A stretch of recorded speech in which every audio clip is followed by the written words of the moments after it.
Bonjour à tous, bienvenue à ce webinaire. Merci Lilian. Donc je vais d'abord me présenter. Je suis Carole Roger, juriste spécialisée RGPD, dirigeante du cabinet CR Conseil, spécialisé dans l'accompagnement de la mise en conformité RGPD. Nous sommes basés à Albi. Alors déjà, pour vous présenter un petit peu cette rencontre, je vais avoir une approche plutôt pragmatique pour que vous sachiez pourquoi le RGPD et comment le mettre en place. L'idée est tout simplement de dédramatiser la mise en place du RGPD en partant du général, vous expliquer un petit peu cette philosophie pour finalement arriver concrètement à l'entreprise, à votre entreprise. Donc, c'est une présentation méthodique. On va y aller pas à pas et petit à petit, vous comprendrez le déroulement. Mais tout d'abord, je vais vous présenter le déroulé de cette séance qui dure 1 heure. Pendant 10 minutes, je vais vous présenter les fondamentaux du RGPD. 5 minutes pour vous évoquer les contraintes et les opportunités pour les entreprises. 15 minutes pour les étapes clés pour réussir votre conformité. 10 minutes pour envisager le pilotage, la documentation et l'évolution du RGPD dans le temps. Et bien sûr, quelques erreurs, 6 erreurs à ne pas commettre. Nous terminerons donc cette présentation par 15 minutes de réponse à vos questions. Commençons par les fondamentaux du RGPD. On ne peut pas aborder le RGPD sans faire un retour en arrière. Alors, vous le savez, mais on a déjà eu une première loi, le 6 janvier 1978, qui a été le premier pilier de la protection des données dans l'univers informatique. Il s'agissait avant tout de protéger la vie privée des citoyens. 50 ans après, le RGPD, qui n'est finalement que la continuité de cette loi de 78 appelée Informatique et Liberté. Pourquoi? Parce que finalement, on considère qu'à partir des années 2000, on a démarré une ère de technologie numérique. C'est vrai que ces technologies ont pris une place fondamentale dans nos vies. On peut même parler de révolution numérique qui a entraîné une mise en réseau, je dirais presque planétaire des individus, avec de nouveaux modes de communication, mais surtout de consommation, et donc l'apparition de nouveaux risques qu'il a fallu encadrer.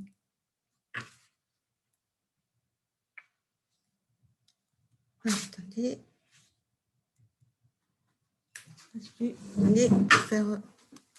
Voilà. Alors, tout d'abord, le RGPD, c'est 2 volets. D'abord, c'est protéger les citoyens. Alors, pourquoi protéger un citoyen?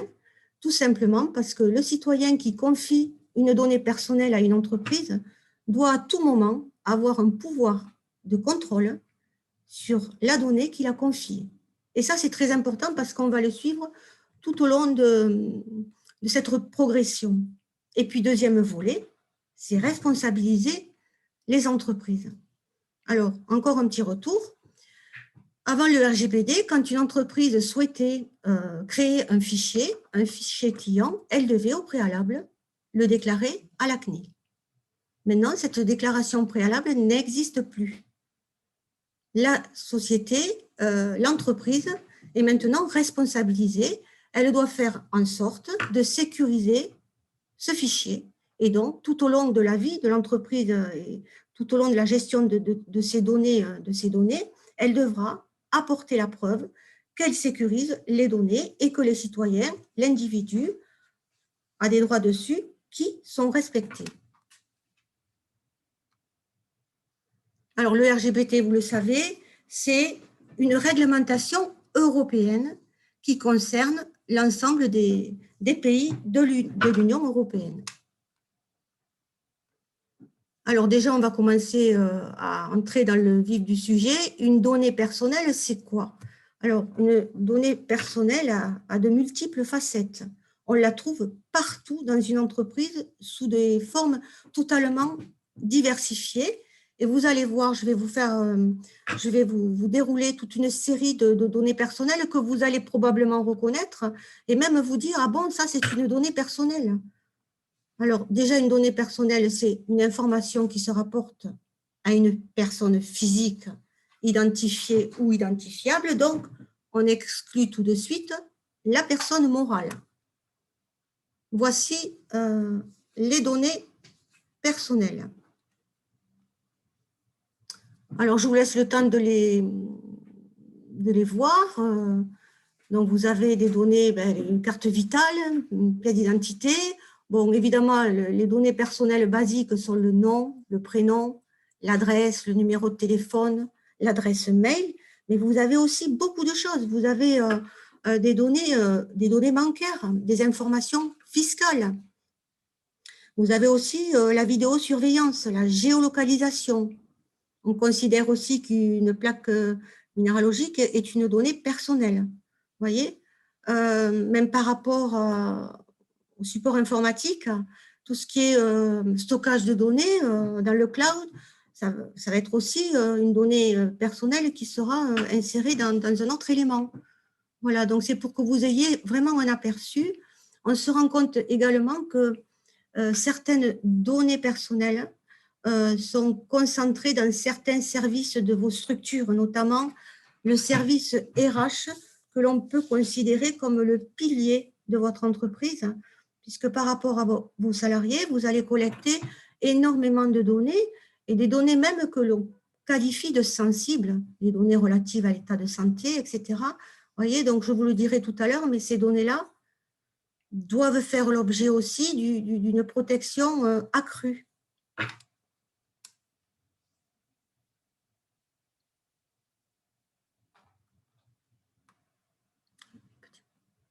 Et voilà. Alors, on considère aujourd'hui que les données personnelles, c'est le pétrole du 21e siècle.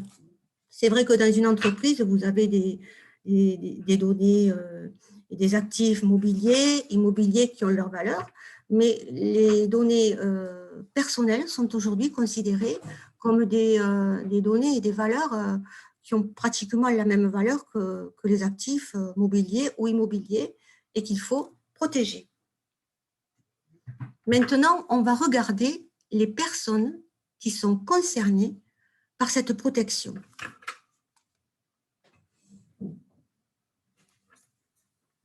Alors, quand on regarde l'entreprise, vous avez des données relatives à vos clients, à vos prospects, à vos salariés, vos apprentis, vos candidats à l'embauche, vos partenaires et vos fournisseurs.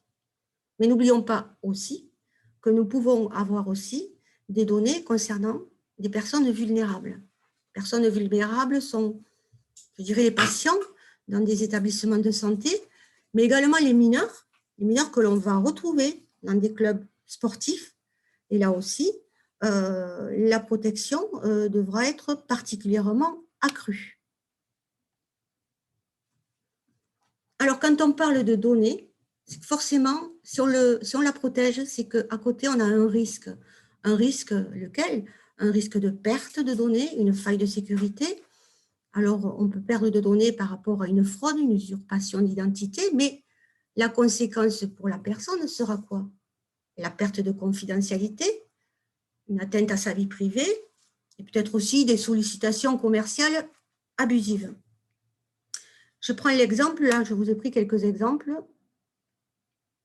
Voilà, les premières condamnations, on part de grands groupes, mais il faut savoir que le RGPD et toute cette réglementation est quand même partie de ces GAFAM, grands groupes, qui collectent des millions de données et qui parfois les perdent suite à des fraudes, des usurpations, etc. Donc là, dernièrement, Facebook a été condamné à une amende de 5 milliards de dollars après ces fuites de données. Et c'est vraiment pas la première fois que Facebook est condamné. J'ai pris cet exemple aussi du piratage d'un site de rencontres extra-conjugales. 37 millions de noms de personnes ont été piratées. Donc, c'est pour vous expliquer les conséquences sur la perte de la confidentialité de ces personnes-là et notamment de l'atteinte à leur vie privée. Et tout récemment, les informations confidentielles de 500 000 patients français ont été dérobées et diffusées en ligne.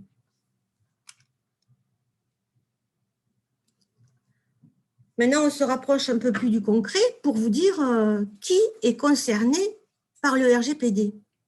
Parce que souvent, on me pose la question, est-ce que je suis concernée? Je suis tout seul? Eh bien, la réponse, elle est là. Vous êtes tous concernés. Pourquoi tous? À partir du moment où vous êtes seul, une entité indépendante, un freelance, vous avez un client, eh bien, vous collectez les données personnelles de ce client. Le RGPD s'applique à toute organisation publique ou privée qui traite de données personnelles. Alors, le RGPD a pris soin de désigner toute organisation. Ce n'est pas forcément une société à but lucratif. On peut avoir des organisations à but non lucratif, telles que les associations, mais on peut aussi avoir des entités publiques, telles que les collectivités territoriales ou les mairies, qui, elles aussi, sont concernées par le RGPD. Donc, deux paramètres importants, toutes les organisations sont concernées, quel que soit le nombre de salariés. Et ça, c'est un point très important. On va s'attarder maintenant à la notion de traitement de données. On a vu ce que c'est une donnée, mais maintenant, on la traite. On traite une donnée dans une entreprise. Donc, ce sont toutes ces opérations qui vont être appliquées à ces données. Alors, ce traitement démarre par sa collecte, c'est-à-dire un client, un salarié vous confie sa donnée personnelle, donc vous la collectez, vous l'enregistrez dans les fichiers, vous la conservez, vous l'utilisez, vous la transmettez aussi, ne l'oublions pas, vous êtes amené à transmettre une donnée soit en interne à un autre service, mais aussi en externe. Vous pourrez être amené à transmettre une donnée personnelle à une société extérieure pour qu'elle-même la traite. Et ça, c'est très important de le souligner puisque nous en reparlerons plus tard. Et enfin, on a l'effacement de la donnée et sa destruction. On appelle ça le cycle de vie d'une donnée. Petite précision également, quand on parle RGPD, ce n'est pas que l'environnement numérique informatique. Il est vrai qu'on travaille sur support informatique, on protège ces données via les clouds, les sauvegardes, etc. Mais n'oublions pas toutes les données papier qui sont dans les bureaux en interne. Lors d'un contrôle CNIL, certes, on va vous demander certaines précisions sur vos moyens de sécurisation informatique, mais on regardera aussi si, à l'issue de la journée de travail, les documents ne sont pas restés visibles sur les bureaux. Il va falloir avoir des armoires fermées, verrouillées, c'est-à-dire que vous partez du bureau, eh bien, tout est sous clé. Et c'est aussi la sécurisation du support papier. Maintenant, je vais aborder les acteurs. Alors, les acteurs du traitement des données personnelles. Bon, il est vrai qu'on a de nombreux acteurs, mais je dirais qu'on a des acteurs de premier rôle qui sont le responsable de traitement et le sous-traitant. Alors, le responsable de traitement, il est essentiellement en interne chez vous.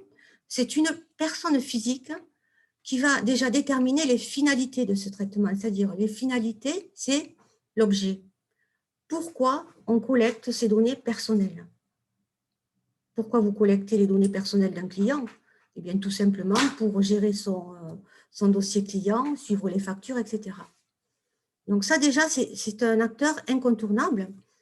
Et dessous, c'est le sous-traitant. Alors, le RGPD, en 2018, il a complètement changé le rôle de ce sous-traitant en lui donnant un rôle central.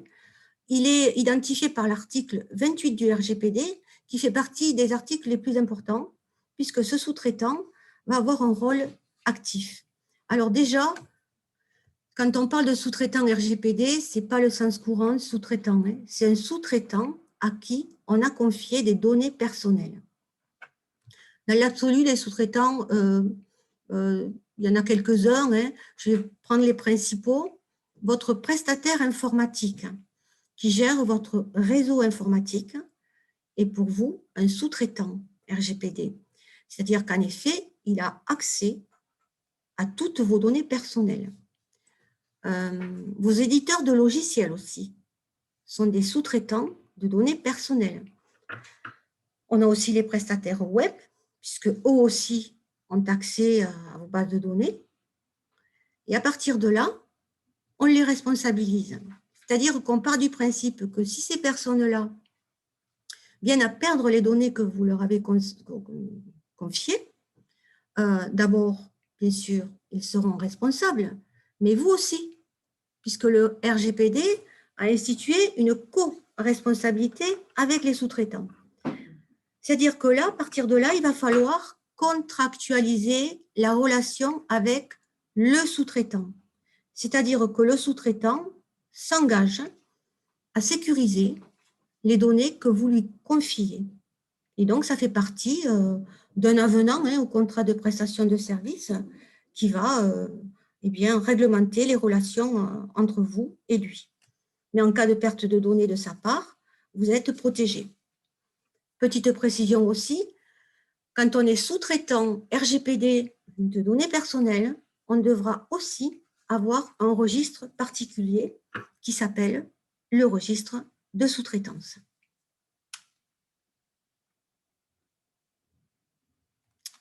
Alors, je vais vous parler maintenant, pour aller encore plus loin, maintenant du déroulement vraiment du RGPD. Que fait-on quand on arrive en entreprise pour déjà analyser la conformité? Alors moi, j'ai pris je fais une métaphore par rapport à quelque chose que vous connaissez très bien, c'est le contrôle technique. Vous savez que pour un contrôle technique, on a des points de contrôle que l'on doit faire à l'instant T, mais également renouveler dans le temps pour être conforme au règlement. Eh bien, le RGPD, ça va être tout à fait cette philosophie. Vous voyez le contrôle technique, on a des points de contrôle, le freinage, la visibilité, etc. Eh bien, on va faire la même chose pour cet avancement de conformité. On va avoir des points de contrôle sur les données sensibles, la durée de conservation, l'encadrement de vos sous-traitants, la transparence. Vous voyez, ça, ce sont vraiment des items qui seront vraiment contrôlés méthodiquement pour avancer dans la conformité. Moi, je m'arrêterai surtout sur deux items qui sont essentiels. C'est la transparence. Alors, la transparence, ça veut dire quoi? Bien, tout simplement, c'est la philosophie du règlement. Être transparent avec les personnes qui vous confient leurs données personnelles. Transparent vis-à-vis de vos clients, transparent vis-à-vis de vos salariés. Par exemple, quand vous avez un client, vous contractualisez via un contrat de vente, bien c'est-à-dire qu'avant que le client s'engage, vous devez lui avoir donné une information préalable en lui expliquant le sort de sa donnée. Quelle est la durée de conservation des données qui sont confiées? Quel est le responsable de traitement? Quels sont les destinataires? Vous voyez, aujourd'hui, le particulier doit agir en toute connaissance de cause. Et ça sera vraiment la même chose pour les salariés. C'est-à-dire qu'il faut prévoir des avenants au contrat de travail ou l'intégrer dans le contrat de travail, mais intégrer cette information préalable. Alors maintenant, nous allons évoquer les contraintes et les opportunités pour les entreprises. Alors, il est vrai que pour les entreprises, quand on parle RGPD, c'est une contrainte. Mais n'oublions pas aussi les opportunités. Pourquoi? Tout simplement, elles sont nombreuses. Quant aux contraintes, je vais plutôt les basculer en termes de risques et de sanctions. Alors déjà, il faut savoir que de nombreux contrôles proviennent de plaintes. Alors des plaintes de clients, associations de consommateurs, on voit de plus en plus d'actions collectives de la part de consommateurs par rapport au RGPD.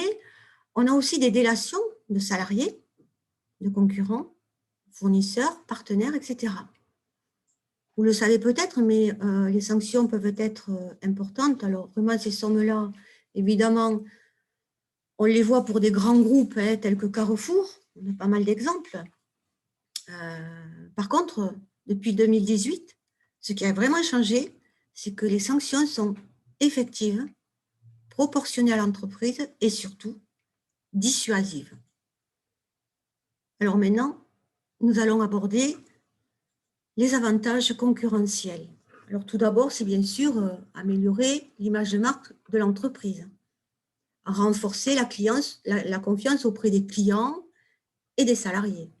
Mais je dirais surtout, c'est avoir un avantage concurrentiel, notamment par rapport à des réponses à des appels d'offres, parce que de plus en plus dans les appels d'offres, la conformité RGPD est demandée.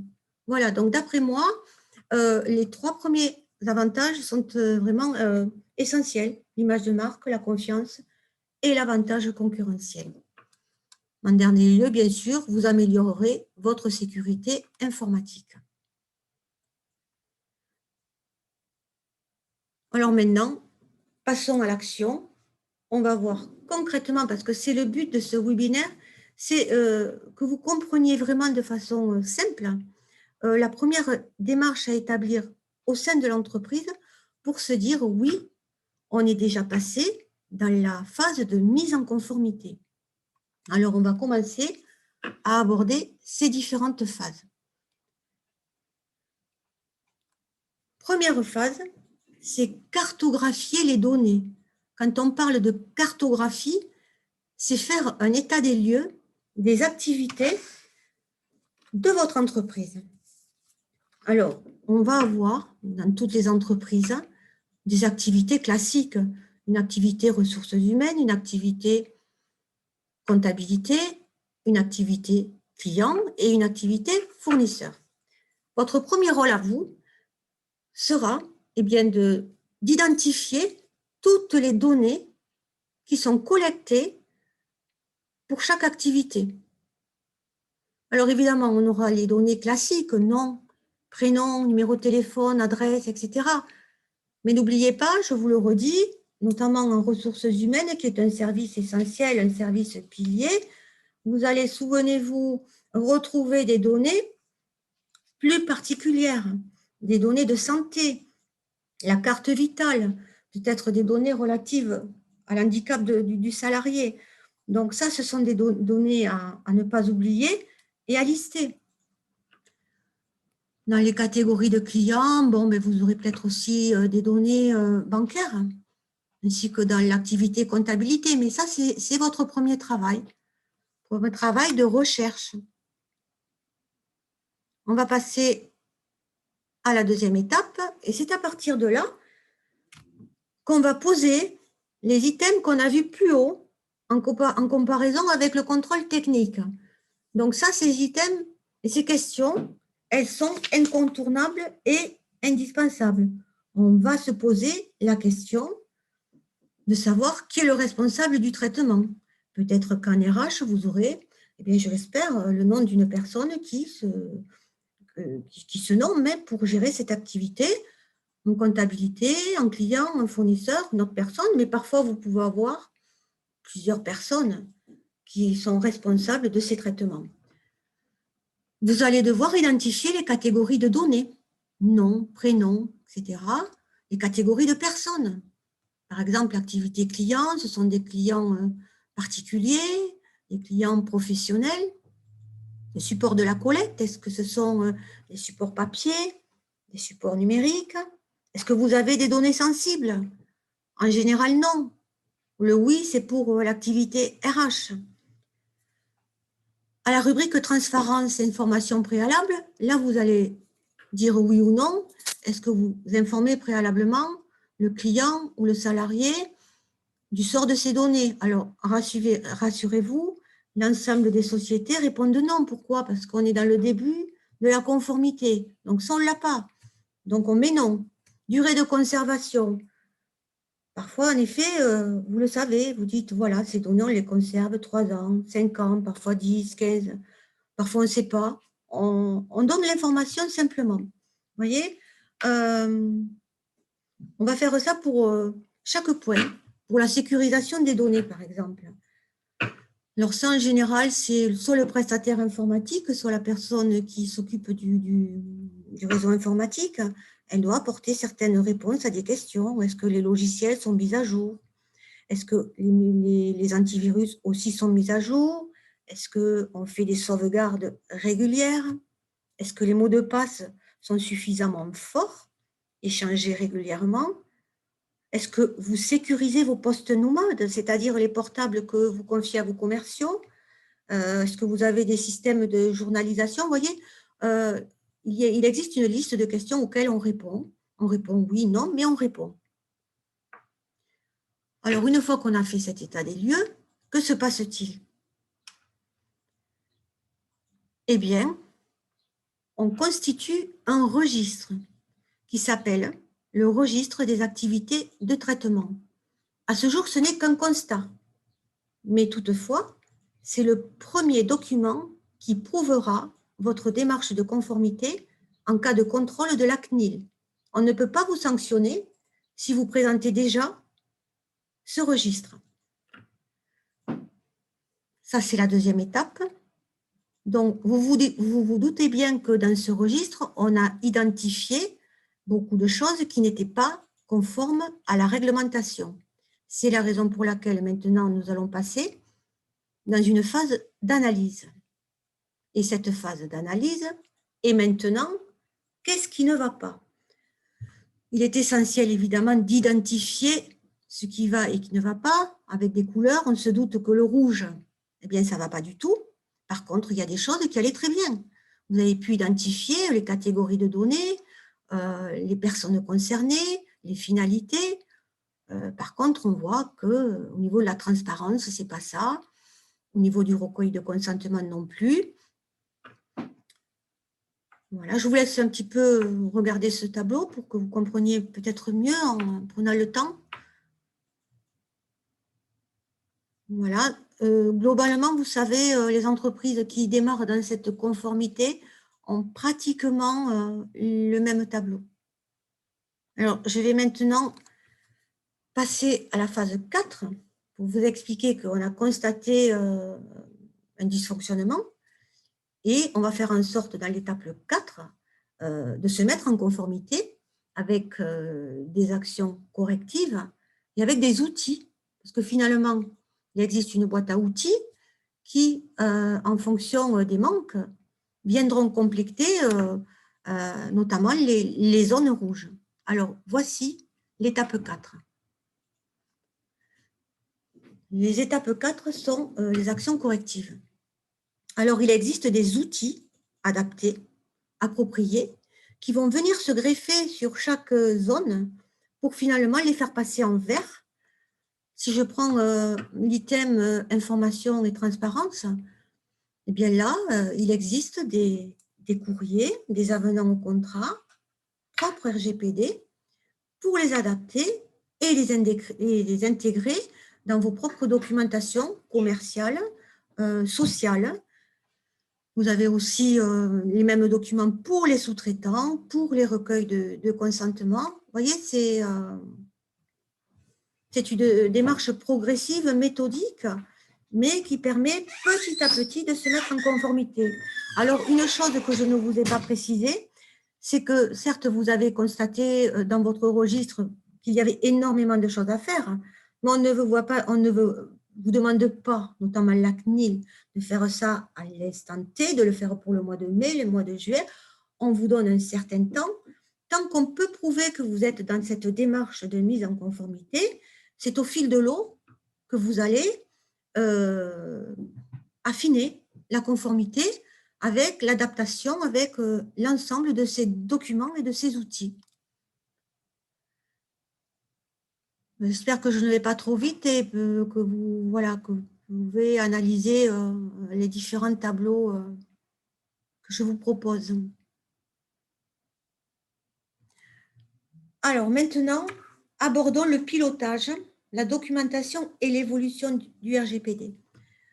Je le rappelle encore une fois, la conformité RGPD n'est pas figée dans le temps. Elle va évoluer en fonction de l'activité de l'entreprise. Je prends un exemple. Votre activité aujourd'hui, elle est telle qu'elle est, mais peut-être que demain, vous allez développer une nouvelle activité ou tout simplement, vous allez changer de prestataire et de sous-traitant, vous allez ouvrir une nouvelle filiale. Donc ça, ce sont des éléments importants à intégrer dans le registre.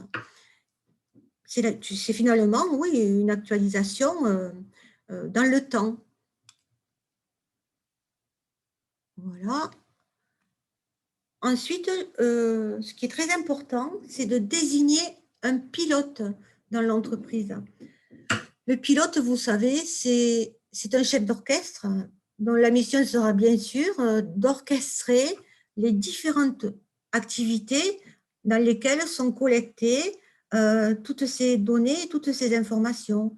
Et grâce à ce pilote, finalement, bien, il pourra synthétiser les informations, les faire évoluer et les intégrer aussi dans le registre. Alors, le pilote est quelqu'un qui est en interne et qui, en général, peut être désigné facilement. Alors, la mise en œuvre de ces documents et process internes, c'est-à-dire que là, on va parler du déploiement de ces actions correctives pour que vous faire finalement un panorama général et synthétique de tous ces outils.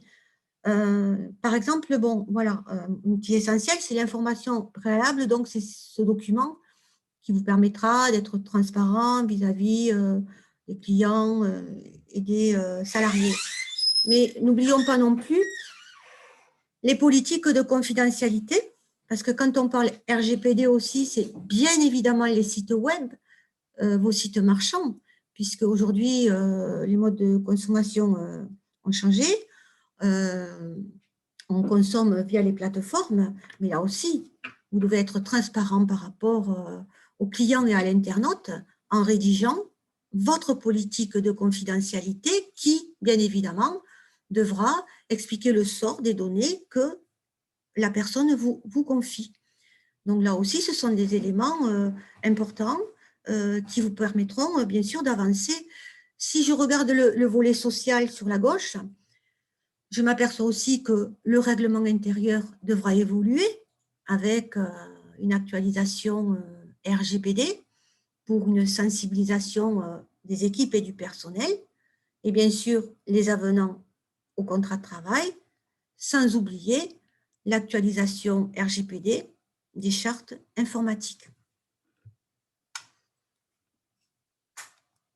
Voici les documents qui vont vous permettre de documenter votre démarrage et surtout de prouver votre mise en conformité en cas de contrôle de la CNIL.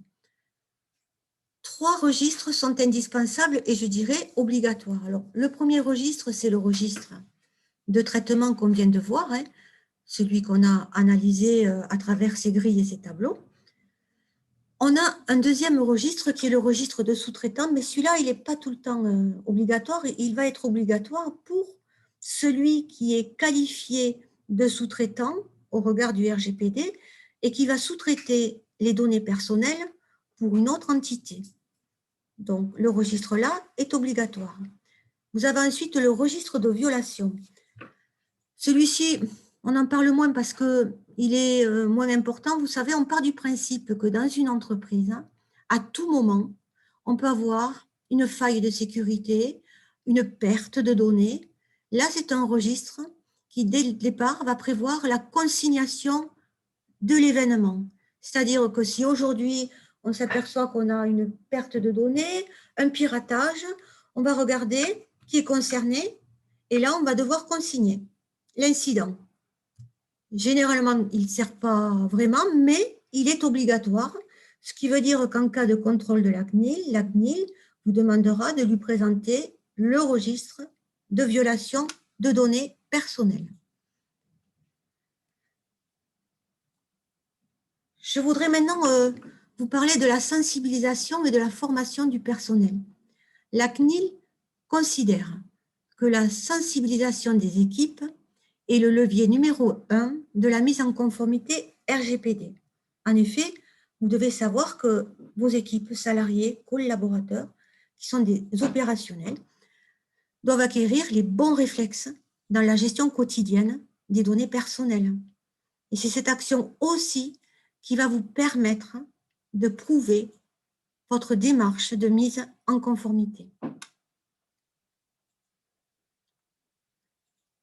Maintenant, je voulais vous parler aussi d'erreurs à ne pas connaître, les 6 principales erreurs à ne pas commettre.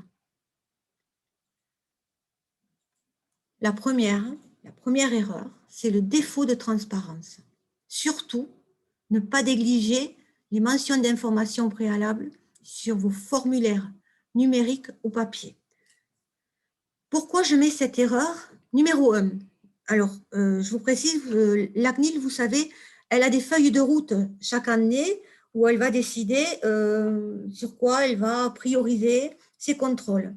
Pour 2021, c'est la transparence et donc la transparence et la sécurisation aussi de l'informatique au sein des entreprises et de l'informatique notamment, la sécurité informatique des données sensibles et des données de santé. Dans la feuille de route aussi de la CNIL, cette année, c'est vérifier les bandeaux cookies que je vais aborder tout à l'heure. Voilà, donc je vous le dis maintenant parce que, voilà, en parlant de transparence, je ne voulais pas oublier le reste. Mais je vais aborder maintenant l'erreur numéro 2, qui est justement les cookies. Alors, les cookies, vous savez, ce sont des moyens de tracer le visiteur, l'internaute sur votre site Internet. On a tous constaté la chose suivante.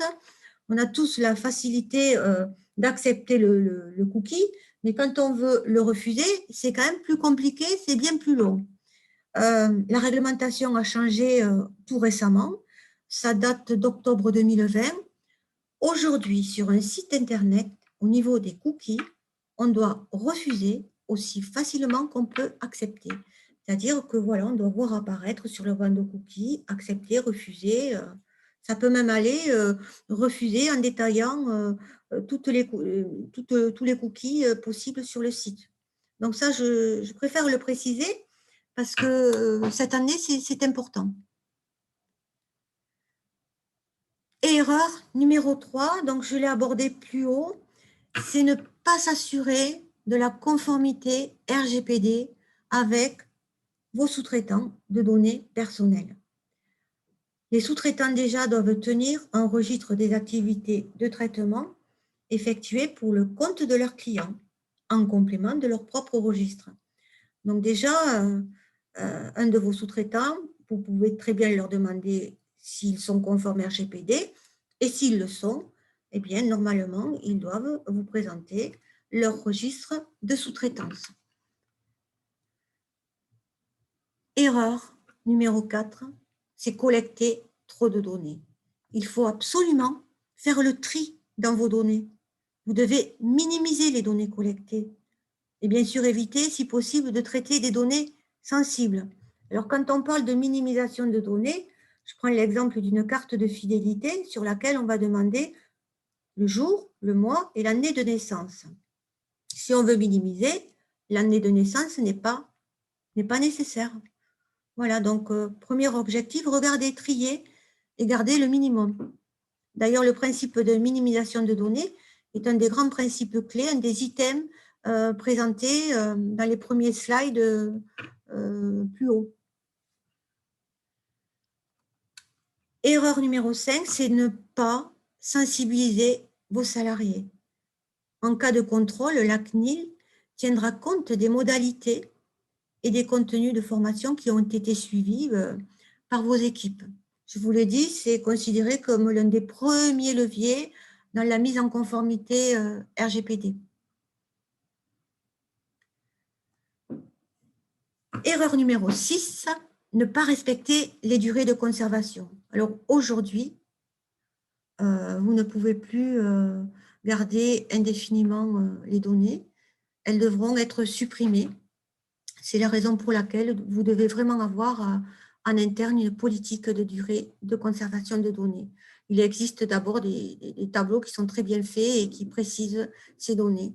Parfois, vous pouvez avoir justifié, si parfois vous voulez avoir une durée plus longue, si vous la justifiez, cette durée, ben pourquoi pas. Voilà. On peut en parler, si vous le souhaitez, par rapport à ces durées. On pourra en parler tout à l'heure. Voilà, je pense que j'ai fait le tour de cette présentation. Écoutez, maintenant, donc, il nous reste du temps pour répondre à vos questions. Donc, je me tourne vers Liliane, puisque moi, les questions... Je m'en occupe. Déjà, merci beaucoup, Carole. Donc, je vais découvrir. Je vais m'occuper des questions. Donc, déjà, merci beaucoup, Carole, pour tout ça, pour toutes ces informations très pertinentes. Et oui, on a déjà des questions. Donc, la première, qui est sans doute une question très intéressante, c'est les adresses mail et les numéros de téléphone professionnels des clients font-ils partie des données personnelles entrant dans le cadre du RGPD? Alors oui, je vais répondre oui, puisque dans ces coordonnées figure forcément l'identification de la personne physique. Oui, on peut considérer les adresses mail comme faisant partie du RGPD au titre de données personnelles. À un détail près, tout ce qui est adresse générique n'est pas considéré comme RGPD. Exactement, mais dès qu'on peut réidentifier la personne à travers l'adresse mail, en effet, vous pouvez considérer cette donnée comme personnelle.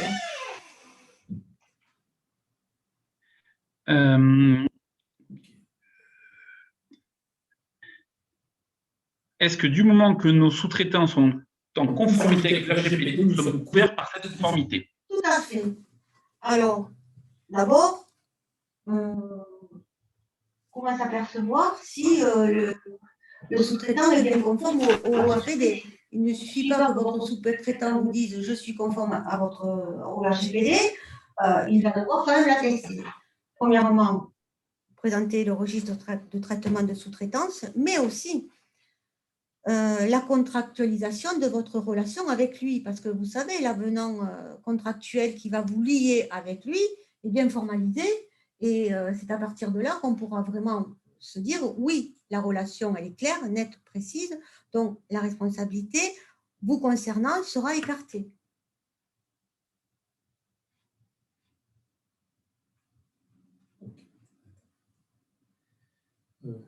Justement.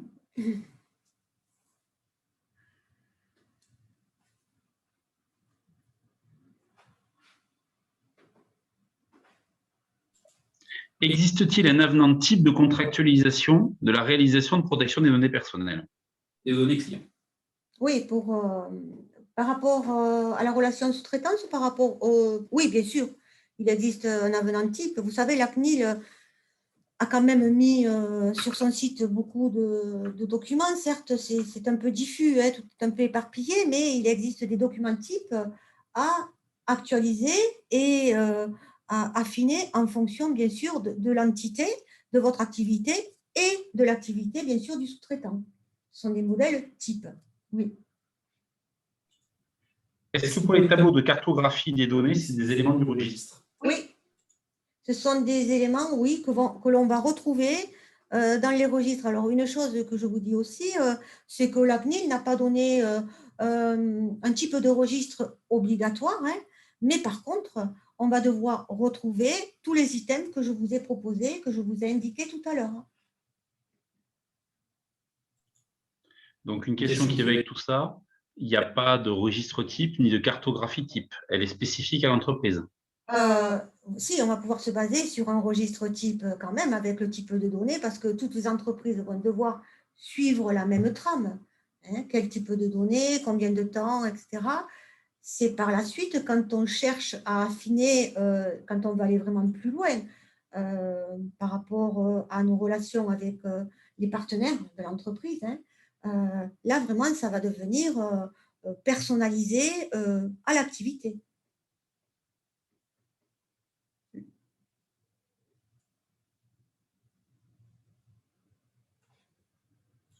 Faut-il prévenir la personne concernée par l'incident? Tout à fait. Tout à fait. Alors, ça, on appelle ça aussi le droit de la personne, parce que tout au long de la collecte de sa donnée, cette personne-là doit savoir si à un moment donné, sa donnée a subi quelque chose, une perte, une faille. Alors là, ça va dépendre de ce qui s'est passé, mais de toute façon, on va consigner l'événement dans le registre, et si d'autant plus la conséquence est pour la personne importante, il est bien évident qu'on va informer cette personne-là. Oui, bien sûr. Alors, une question, c'est peut-on afficher sur le site qui n'utilise pas de cookies un site en conformité? Alors là, je vais y répondre d'un point de vue technique. Non. Parce qu'aujourd'hui, la télétechnologie sont faites de telle manière que c'est très difficile de n'avoir aucun cookie sur un site. C'est impossible. Peut-on demander une attestation à nos sous-traitants? Oui, parce que ça dépend. Alors, oui, bien sûr, aux sous-traitants. Mais d'après moi, la meilleure attestation, c'est de récupérer l'avenant à son contrat de sous-traitance. Parce que ça, c'est juridique, c'est une contractualisation et qui, en cas de litige, fera foi. Bien sûr que vous pouvez lui demander l'attestation, mais il faut aller plus loin, puisqu'on est dans une démarche contractuelle en envisageant et finalement une responsabilité future.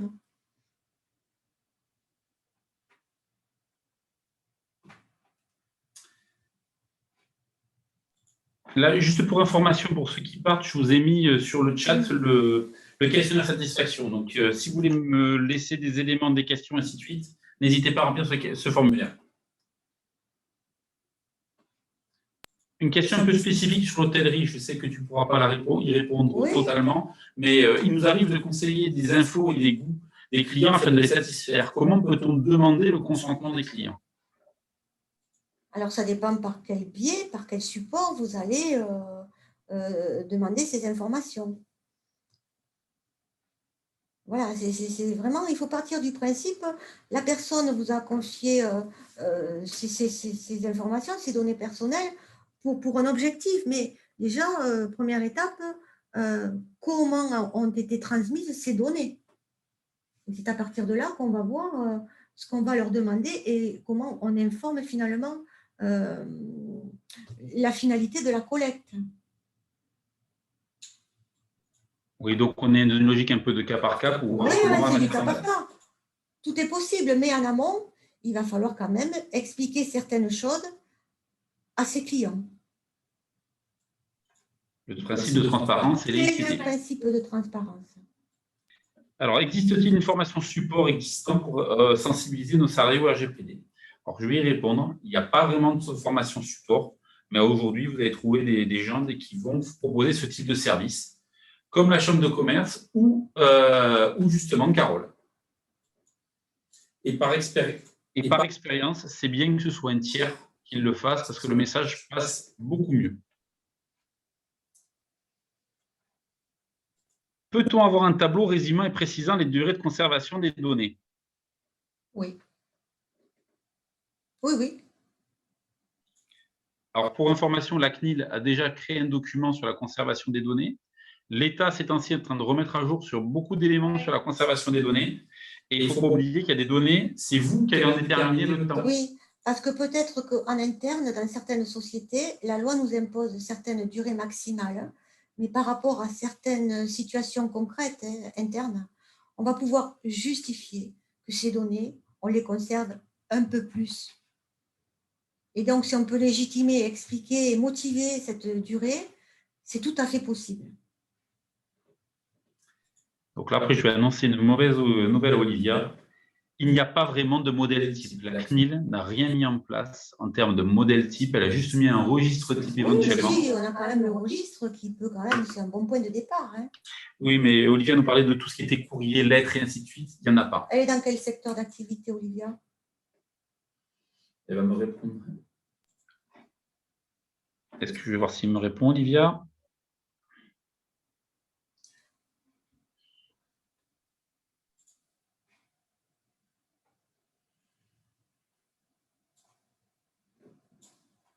Vous savez, le registre, c'est un tronc commun finalement à toutes les entreprises. C'est finalement la phase suivante qui va permettre avec les actions correctives et les différents outils d'adapter l'entreprise à sa propre situation. Je dirais que le registre, c'est vraiment un outil générique qui permet de faire un état des lieux. Et généralement, l'état des lieux d'une entreprise est identique d'une entreprise à une autre. Dans une association, on aura aussi cette démarche. Alors, qu'en est-il des archives clientes datant d'avant réforme? Alors, tout dépend des archives. Il y a des archives qui, à titre de statistique, pourront être bien sûr conservées. Évidemment, les archives sociales qui sont conservées des décennies, ça, il faut supprimer. Alors, peu de petits détails aussi, hein, vous avez des archives que vous souhaitez conserver. Et bien, la solution, c'est d'anonymiser ces documents. Et à partir de là, la conservation, la durée, voilà, le sens de la durée devient une autre notion, parce que le RGPD parle beaucoup d'anonymisation de certaines données. À partir de là, on ne reconnaît plus la personne. Quand nous prenons les coordonnées en boutique de nos clients, doit-on les informer que nous allons utiliser leur mail, téléphone pour du mailing, par exemple? Exactement. Ça, c'est indispensable, surtout pour le mailing. Et donc, je vais donner la suite. Même une adresse professionnelle du moment qu'elle est nominative. Exactement. L'adresse professionnelle, à partir du moment où l'on peut identifier une personne physique, devient une donnée personnelle au sens du RGPD. Une question un peu particulière par rapport à tout ce qui est stockage de cartes vitales et d'informations de mutuelles. Comment les traiter? Parce qu'en plus, c'est des données personnelles sensibles. Tout à fait. Alors, normalement, dans ces données sociales, alors déjà, données sensibles, une protection déjà accrue, ça je l'ai dit. Vérifier alors déjà qui a accès à ces données personnelles, parce que là aussi on n'en a pas parlé, mais vous avez le droit d'accès que pour certaines personnes, pour certaines données. Les cartes vitales, cartes de sécurité, etc. Je dirais que le délai moyen, c'est 5 ans pour toutes ces bases, toutes ces informations médicales. Mais il faut toujours se poser la question, pourquoi ai-je besoin de conserver cette donnée? Et réellement, ai-je besoin de conserver cette donnée de carte vitale? Je prends l'exemple aussi, quand vous êtes en phase de recrutement, on demande fréquemment l'extrait de registre du casier judiciaire. Eh bien, ça, c'est une conservation instantanée que vous devez supprimer sur le champ.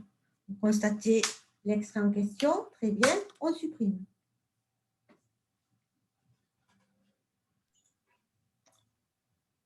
Une question très intéressante. Lorsqu'on sous-traite avec des pays étrangers hors Union européenne, comment ça se passe? Alors, c'est une très bonne question que nous n'avons pas abordée parce que vous le savez, ici, cette présentation était le ABCD du RGPD.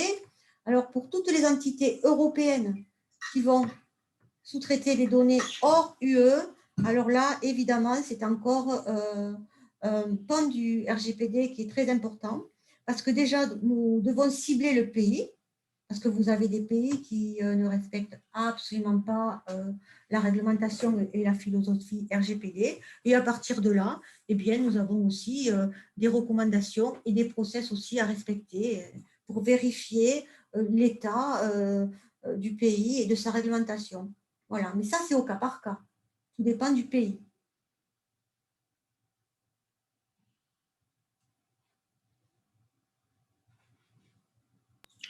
Pour compléter, effectivement, là, c'est vraiment du cas par cas. Il faut regarder dossier par dossier, type de données qui est transféré. À l'étranger. Ah oui.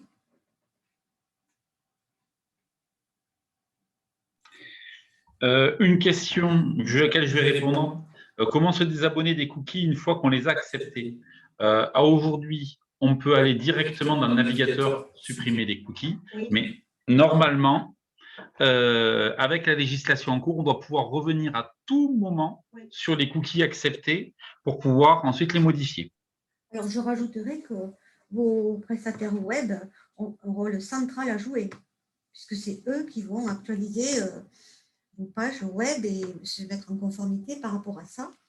Et quand vous contractualisez donc avec eux, puisque ce sont vos sous-traitants, il est important dans le contrat de sous-traitance, c'est justement d'indiquer ces nouvelles obligations parce qu'ils doivent les réaliser pour que vous-même soyez en conformité. Donc, c'est pour ça que je vous dis que ensuite c'est au cas par cas en fonction de vos propres sous-traitants. Une question sur la géolocalisation de couverture de service. Il y a une obligation de déclaration. Oui. Oui. Mais vous pouvez aussi, la géolocalisation est intégrée souvent dans le registre de traitement, puisque là aussi, c'est une activité de l'entreprise, la géolocalisation. C'est pareil, on doit aussi avoir une information préalable pour les salariés qui sont géolocalisés.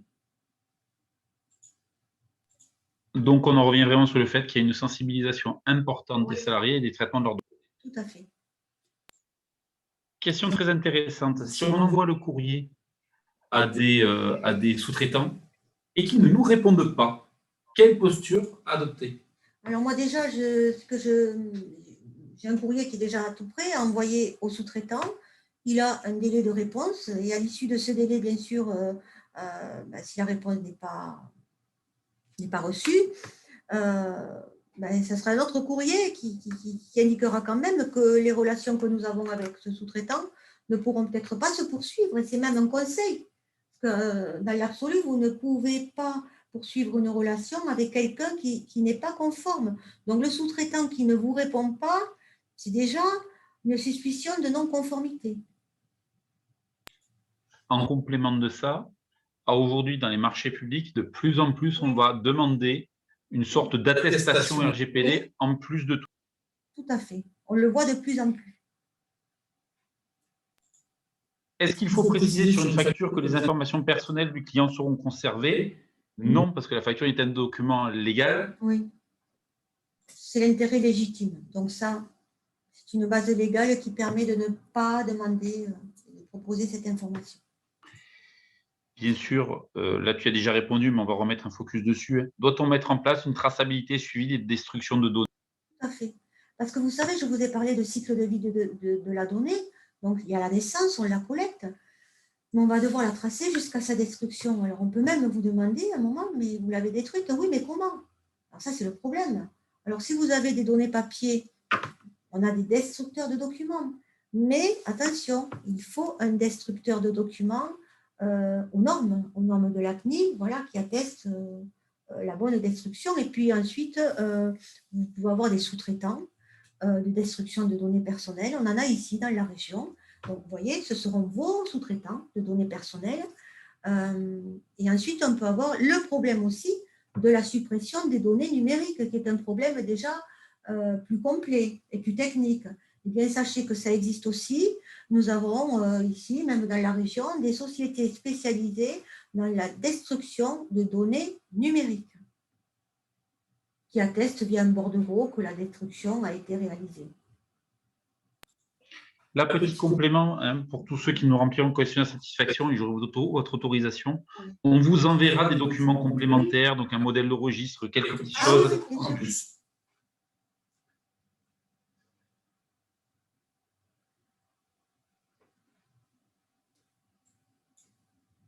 Question très intéressante. Est-ce que tout ceci s'applique pour une personne physique qui stocke dans son carnet d'adresses personnelles des détails assez précis sur ses amis? Non, pas du tout. Pas dans la sphère privée, non.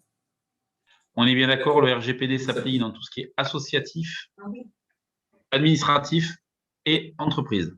Tout à fait. On n'a pas trop parlé des associations, mais associations, il y a vraiment un réel enjeu, puisque les associations, souvent, ce sont des associations sportives où on va trouver beaucoup de mineurs. Et là, le RGPD a vraiment son importance. Là, tu as annoncé une mauvaise nouvelle aux gens. Y a-t-il une date limite de mise en conformité? Mais très bientôt, très prochainement. C'est imminent. C'est mai 2021. Voilà. Alors, vous savez, je vous l'ai dit tout à l'heure, la conformité, c'est la mise en conformité. Un contrôle CNIL sur place eh bien, déjà lui montrer que vous avez déjà conçu et vous concevez le registre de traitement, vous êtes dans la démarche de mise en conformité.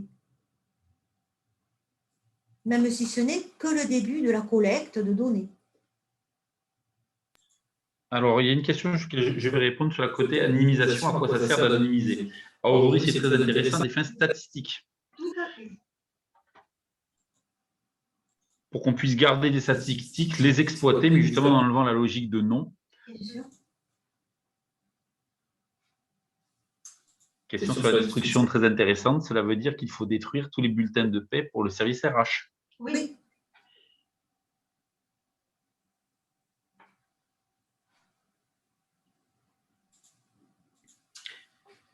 Sur tout ce qui est formulaire de contact ou formulaire d'inscription, est-ce que tu as une bonne pratique à donner? Pour des formulaires d'information préalables. Finalement, on va reprendre un petit peu ce qu'on a vu dans le registre. C'est déjà indiqué qui est le responsable de ce traitement, pourquoi vous collectez ces données, ensuite la durée pendant laquelle vous allez les conserver, à qui vous allez les transmettre, et surtout, ne pas oublier d'indiquer que la personne a des droits, parce que le RGPD insiste beaucoup sur le droit des personnes.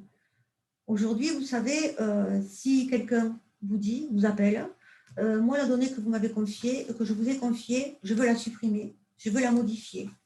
Sachez que vous devez lui répondre rapidement. Vous avez le délai de 1 mois pour satisfaire à son information. Ce qui veut dire que dans le formulaire que vous allez préparer, vous devez indiquer le nom d'une personne, le numéro de téléphone, l'adresse mail où elle pourra vous contacter pour vous faire part de sa demande. Ça, il ne faut pas l'oublier. Donc, responsable de traitement, pourquoi vous faites cette collecte, la durée de conservation, les destinataires de ces données et le nom d'une personne qui sera le référent pour répondre à des questions. Et sur un formulaire Internet, il ne faut pas rajouter une petite coche. J'accepte le traitement RGPD par l'entreprise. Alors ça, on l'ouvrira quand on sera dans une autre phase de fiche de contact. Voilà, c'est là qu'on aborde autre chose, quand on est vraiment sur un site Internet, parce qu'on va encore plus loin. Et une des dernières questions, toutes les données comptables sont-elles considérées comme données personnelles? Alors, pas toutes, mais certaines.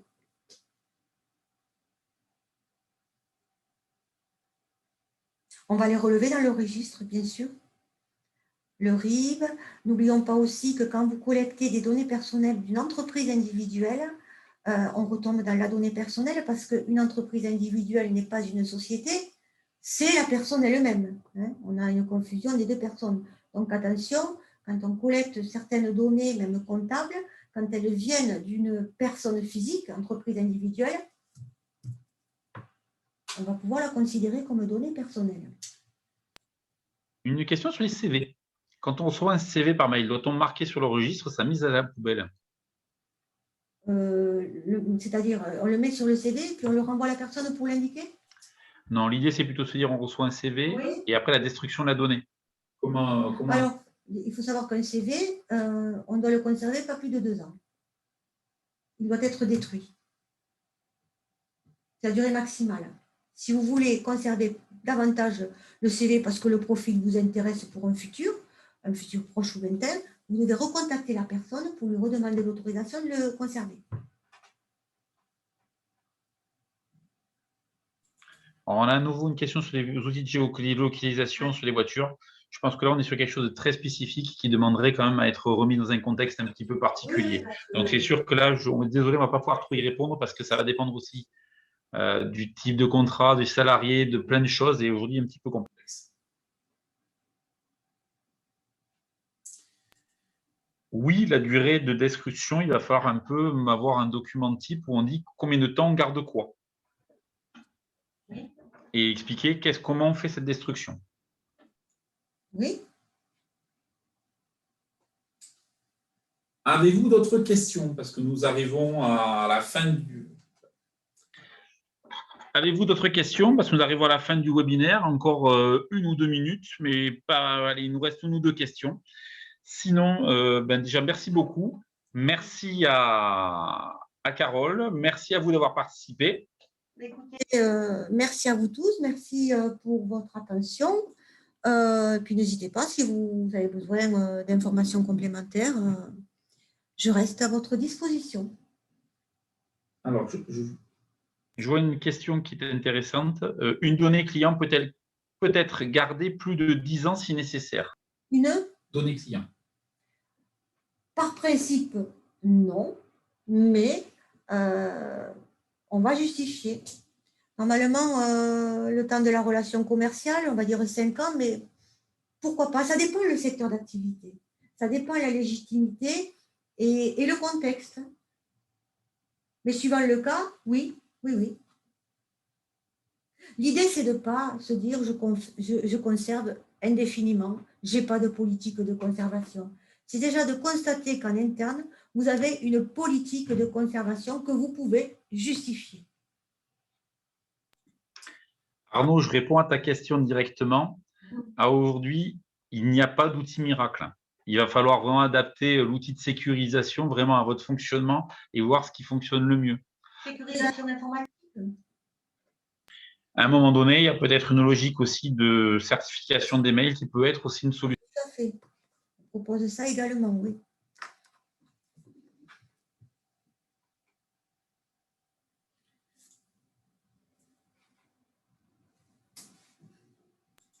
Le questionnaire, je vous l'ai remis plusieurs fois en lien dans le chat. Hein.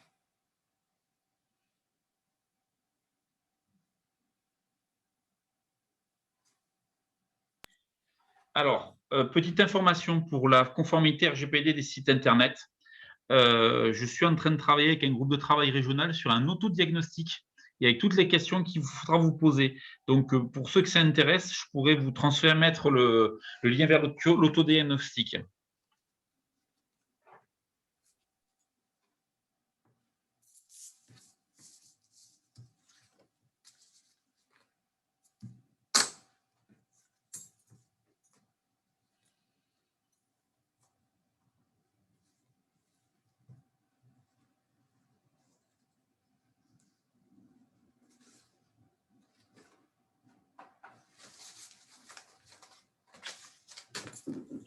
Alors, pour les personnes qui étaient en retard, vous inquiétez pas, c'est enregistré, c'est visible sur Facebook.